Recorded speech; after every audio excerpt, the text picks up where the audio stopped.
नमस्ते भारत। आप सभी लोगों को फिर से बहुत ही महत्वपूर्ण और इंपॉर्टेंट अपडेट देनी है। आप सब लोगों को मालूम है कि किस प्रकार का राजनीतिक विध्वंस होके रखा हुआ है मुंबई महाराष्ट्र के अंदर, और कैसे एक के बाद एक सरकार के लोग ही एक दूसरे की कलई खोल रहे हैं। ब्यूरोक्रेट्स राजनेताओं की, राजनेता ब्यूरोक्रेट्स की। ये जो तमाशा चल रहा है ये हम सब की समझ से बाहर है, और मेरी समझ से तो पूरी तरीके से बाहर है कि किस प्रकार से एक झोल झपाटे की तीन तिकड़ी की सरकार जो कायदे से वहां पर होनी चाहिए थी जनता की सेवा करने के लिए, वो वहां पर एक्सटॉर्शन का काम कर रही है, उलट काम कर रही है। अब मुझे अभी तक याद है कि इन लोगों ने बोला था आपस में मिलकर, एनसीपी, शिवसेना एंड कांग्रेस ने, कि हमारा जो काम करने का जो उद्देश्य है, हमारी जो सरकार बनाने के जो बेसिस हैं, वो है हमारा कॉमन मिनिमम प्रोग्राम, है ना। हम ये करेंगे वो करेंगे, बड़ी बड़ी बातें हर बार हमको एक ही चीज जोड़ के रखती है, वो है कॉमन मिनिमम प्रोग्राम।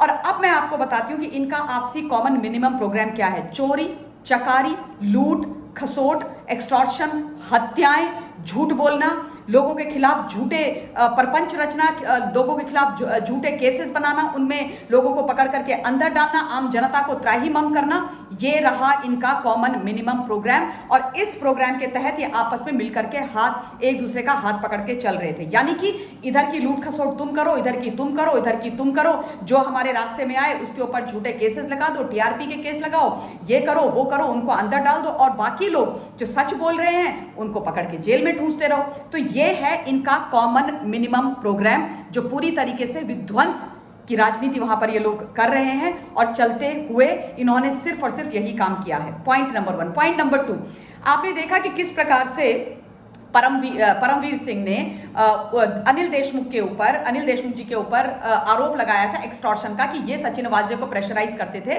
100 करोड़ कमाने के लिए, और उन्होंने रास्ता भी बताया था। वो मैंने आपको अपनी प्रीवियस वीडियो के माध्यम से सारी चीजें बताई हैं।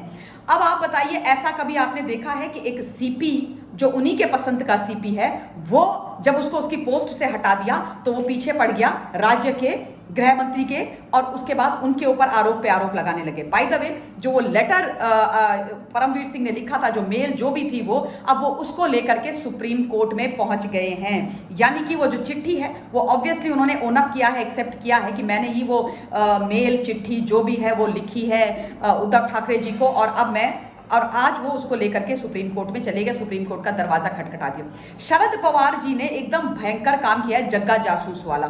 उन्होंने जो पलटी मारी है ना, समरसॉल्ट मारा है, उसके लिए वो जाने भी जाते हैं, लेकिन अभी भी इस उम्र, इस अवस्था, इस पड़ाव में भी वो ऐसा करेंगे, ये शायद बहुत कम लोगों ने सोचा था। मुझे तो पता था ये करेंगे। एनीवेज, कल उन्होंने एक बड़ी ग्लोरीफाइड, बहुत बड़ी प्रेस कॉन्फ्रेंस करी, जिसमें शरद पवार जी ने बाहर आकर के बोला कि अगर सीपी ने अनिल देशमुख जी के ऊपर, यानी कि गृह मंत्री के ऊपर, ये बयान लगाए हैं एक्सटॉर्शन वाले, तो they are very serious in nature, यानी कि बहुत ही सीरियस बयानात हैं, और इनके खिलाफ सख्त से सख्त कार्रवाई होनी चाहिए, इन्वेस्टिगेशन होना चाहिए। ये बहुत सीरियस बात है। ये कल बोली थी बात, और आज उन्होंने पूरी की पूरी पलटी मार दी है। मतलब गुलाटी जिसे कहते हैं ना, वो गुलाटी उन्होंने मार दी है, और कहते हैं कि नहीं नहीं, अब कुछ नहीं होगा, हमारे पास तो बाकी की बड़ी सारी इंफॉर्मेशंस हैं जो उलट हैं, जो मैंने कल बोला उससे, और अब कोई रेजिग्नेशन नहीं होगा, ये अनिल देशमुख कहीं नहीं जाएंगे। यानी कि क्लीन चिट उन्होंने अनिल देशमुख को दे दी है, और साफ शब्द में ठाकरे कैंप को, यानी कि शिवसेना को, उन्हीं की भाषा में खुलेआम धमकी दे डाली है, और बोल दिया है उखाड़ लो, जो उखाड़ सकते हो तो उखाड़ लो। ये उखाड़ा उखाड़ी, पटका पटकी वहां पर आपस में चल रही है। ये जो कहानी है इनकी, कि आज इनको कुछ फैक्ट्स पता चले शरद पवार जी को, तो कल तक इनको क्या पता था, जो आज इनको कोई नई कहानी पता लगी है। जग्गा जासूस कौन सा है इनका? जो जग्गा जासूस कल तक तो सोया हुआ था, और उस जग्गा जासूस ने आकर के इनको ये नहीं बताया था कि सर आप गृह मंत्री जी की कोई गलती नहीं है, सारी परमवीर सिंह सीपी की गलती है। लेकिन अचानक से जग्गा जासूस आज जाग जाते हैं, और उसके बाद वो पूरी की पूरी जानकारी शरद पवार जी को दे देते हैं, और शरद पवार जी पलटी मार देते हैं। मजाक चल रहा है क्या वहां पर? तमाशा चल रहा है क्या वहां पर? इस तरीके से ये लोग जनता की सेवा करेंगे? आप सोचिए, हम सब लोग, आप, मैं, कहीं पर भी हो, किसी भी प्रदेश में हो, किसी भी व्यक्ति को, किसी भी सरकार को, या किसी भी पार्टी को जब अपना वोट देते हैं, तो क्या सोच करके देते हैं कि ये लोग हमारी सेवा करेंगे, ये देश का भला करेंगे, ये जनता का भला करेंगे। लेकिन ऐसा होता नहीं है ना, ऐसा नहीं होता है, उसका उल्टा हो जाता है, सारा का सारा गड़बड़ हो जाता है। That's exactly what is happening in Mumbai, in Maharashtra at the moment, जो बहुत ही ज्यादा दुख और शर्म की बात है। जनता त्राहिमाम कर रही है, जनता कोविड से मर रही है, जनता कोविड से बैटल नहीं कर पा रही है, लोगों के पास खाने पीने के लिए नहीं है। मुझे याद है कोविड काल में इन्होंने हकाल दिया था अपने लोगों को, जो बिहार के थे, यूपी के थे, उनको बाहर निकाल करके फेंक दिया है ये महाविनाश अघाड़ी की सरकार ने। उनको राशन नहीं दी, उनके पास कुछ खाने पीने के लिए नहीं था, और कोविड से अपने लोगों को नहीं बचा पा रहे हैं, लेकिन एक्सटॉर्शन का काम कर रहे हैं, चोरी कर रहे हैं, चकारी कर रहे हैं, अपने लिए पैसा कमा रहे हैं। ये सरकार का धर्म है, ये राजधर्म है, ये आप काम करोगे? आपको शर्म नहीं आती इस तरीके की हरकतें करते हुए? और उसके बाद जो आपके खिलाफ सच्चाई बोले, जो आपके खिलाफ मुंह खोले, जो आपकी कलई खोले, उसको पकड़ पकड़ के झूठे आरोप लगा करके जेल में डालोगे, पुराने केसेस खोलोगे। अनिल देशमुख जी ने ही तो अन्वय नायक का जो सुसाइड का केस था, उसको फ्लोर ऑफ द हाउस में रॉन्ग तरीके से खोला था, उसका सबने फिर उसके बाद समर्थन किया था, और उसके बाद अर्णब गोस्वामी जी को पकड़ करके गिरफ्तार करके जेल के अंदर डाला गया था, लिटरली ठूसा गया था। क्यों? क्योंकि वो व्यक्ति इनकी सच्चाई, इनकी जितनी भी झूठ चीजें और ये काले करतूत हैं जो अब निकल करके बाहर आ रहे हैं, उनको एक्सपोज कर रहे थे। और हाँ, पालघर के संत महाराजाओं के लिए, सुशांत के लिए, दिशा के लिए, सबके लिए न्याय मांग रहे थे। तो जो सच बोले उसको अंदर कर दो। और अब आप समझे हिंदुस्तान कि क्यों ये सारे वो लोग जो सच बोलते हैं वो इनकी राह का कांटा और आंख की किरकिरी बन गए थे। क्योंकि इनका ये नेक्सस कैसे चलता, इनका ये गोरख धंधा कैसे चलता, इनकी ये चोरी चकारी कैसे चलती, इनका ये तमाशा कैसे चलता।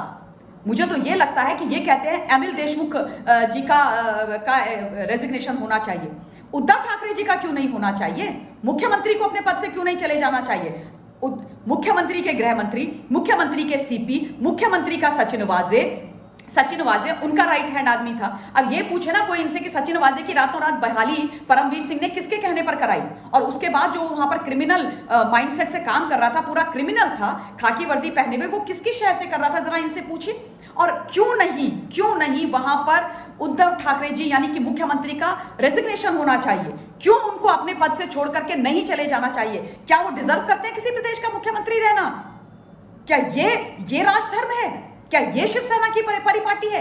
क्या ये आदरणीय परम आदरणीय बाला साहब ठाकरे जी ने सिखाया था शिवसैनिकों को?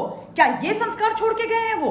जी नहीं, बिल्कुल नहीं। और इसलिए अनिल देशमुख जी का रेजिग्नेशन हो, लेकिन उससे पहले मुख्यमंत्री का रेजिग्नेशन हो। इन तमाम लोगों के रेजिग्नेशन होने चाहिए। परमवीर सिंह पर भी प्रॉपर इन्वेस्टिगेशन होनी चाहिए, सचिन वाजे पर इन्वेस्टिगेशन होनी चाहिए। और बाय द वे एक और चीज बता देती हूं, मनसुख हिरेन के भाई ने यह बोला है कि सचिन वाजे ने मनसुख को यह बोला था कि कहीं पर भी यह मत बोल देना कि मैं स्कॉर्पियो इस्तेमाल कर रहा था, यानी कि स्कॉर्पियो को मैं इस्तेमाल कर रहा था। बहुत सारी चीजें हैं हिंदुस्तान, बहुत सारी चीजें जो समझने की जरूरत है। ये पूरी क्रोनोलॉजी जो है ना इन लोगों की, वो समझने की जरूरत है। और इसीलिए मैं डे वन से इस सरकार को बोलती आई हूं, 3 तिकड़ी की झोल झपाटे की सरकार, झूठ के बुनियाद पर बनी हुई सरकार, ये एक्सटॉर्शनिस्ट जो जितने भी सारे के सारे सरकार बना करके बैठे हुए, इनको कभी भी भारत माफ नहीं करेगा, महाराष्ट्र की जनता माफ नहीं करेगी, मराठी मानुष माफ नहीं करेगा। इन्होंने उस धरती को दुख दिया है, उस धरती को वेदना दे रहे हैं। ये शिव सैनिक खुद को बोलते हैं, वहां पर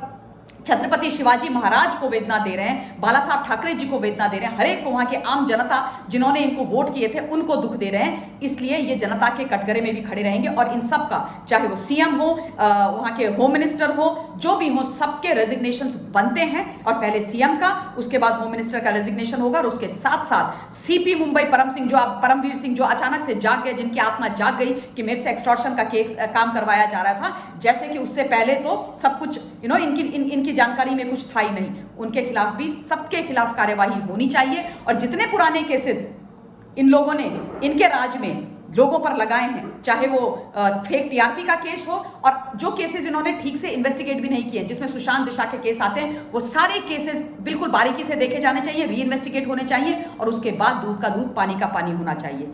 अब मैं अपनी वाणी को विराम देती हूं। बहुत बहुत धन्यवाद। जय हिंद।